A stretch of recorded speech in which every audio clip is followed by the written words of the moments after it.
is the area of Manhattan that I want to explore. Lower Manhattan.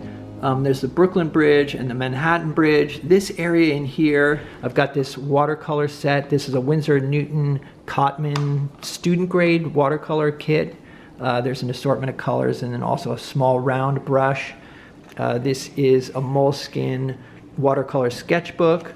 I've got a pencil, a permanent ink pen, and then an additional brush. This is a synthetic bright gum eraser. And then I've got this napkin here that I took from a restaurant that's really good for sort of drying your brush, that sort of thing.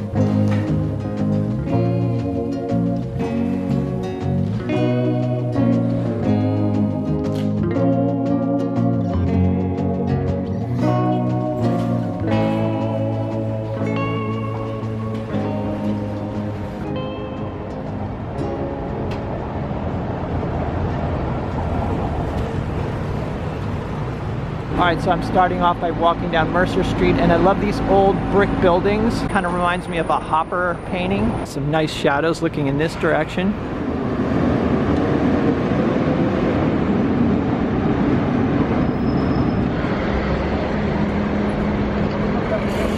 As you guys probably know, I like painting water, so when I am painting in an urban environment, I usually like to paint near the water or have water included in the scene. It's just, yeah, for some reason I'm just naturally drawn to water. So it's also easier to set up and paint in spots like that. It can be difficult sometimes on the city streets to set up in a place that's not, you know, like getting in people's way or actually where you can get a good composition.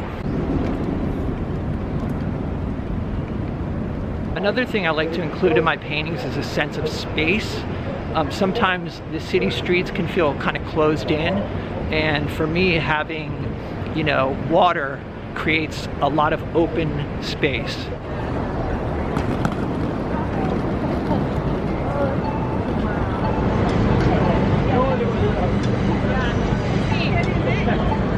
The walkway over the Brooklyn Bridge was super crowded, very touristy. I've heard the views are amazing, and I may try to go back and do that early in the morning, but what I wanted is a view of the bridge from the waterfront. So yeah, so I'm trying to find my way down to the waterfront. So I'm definitely getting closer. So it took me about a half hour to get down here from Soho. I'm gonna get something to eat before I paint. But this area is really cool. It has like that old waterfront feel to it, and it's not crowded down here at all.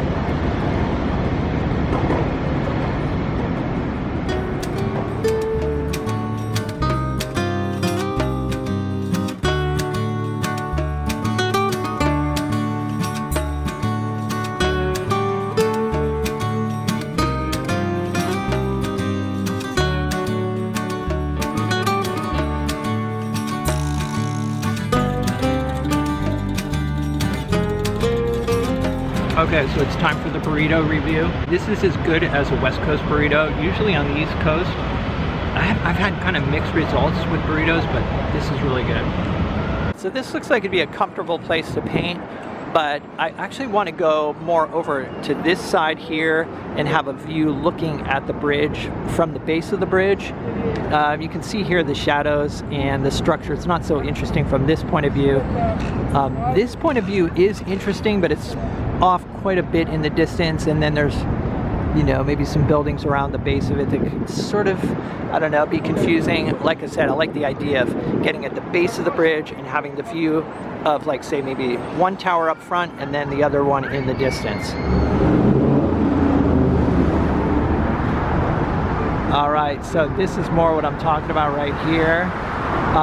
It is nice and protected, and there's a park bench. It's a little bit noisy, but I'm gonna go for it.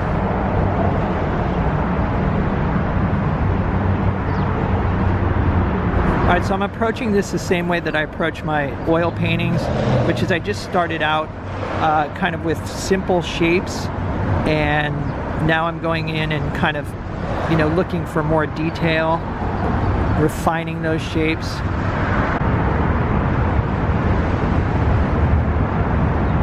Taking the little water tray out and clipping it in here.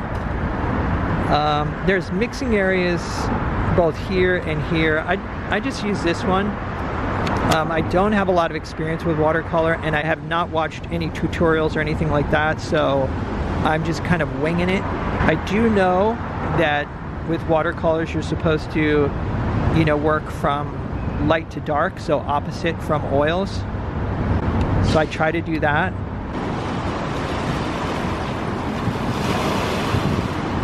All right, so that was fun, but filming was impossible. And it was pretty noisy over there, so let's go back to the hotel and take a look at what I came up with.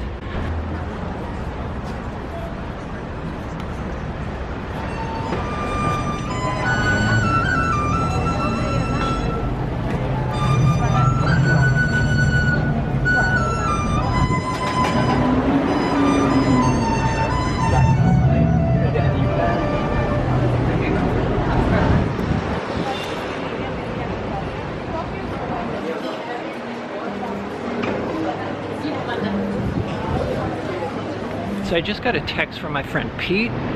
He is painting over in Tribeca, which is nearby, so we're gonna go say hello to him and see his painting. There he is. Let's go ambush him.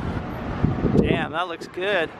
Hey Mike, what's up, man? Buddy, how you doing?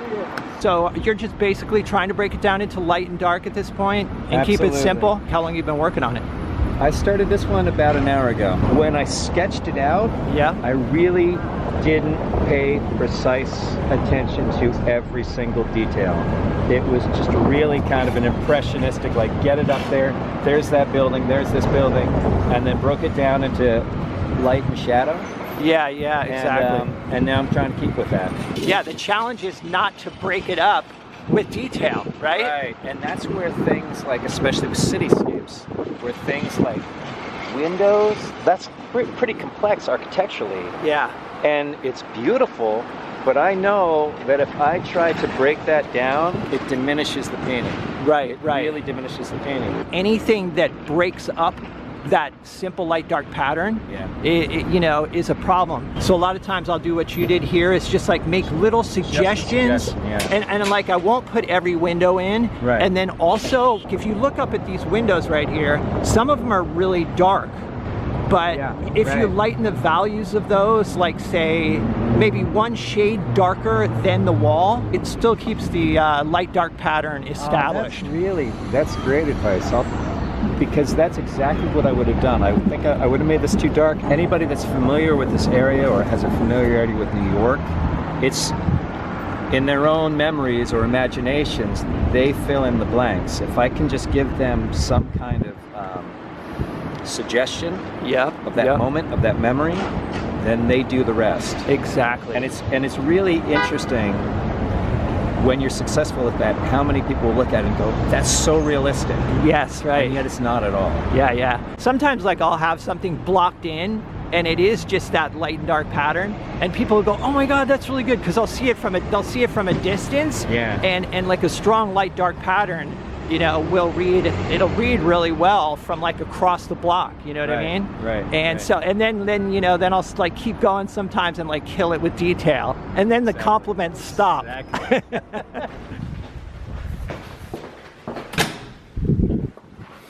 All right, so here's what I finished up with.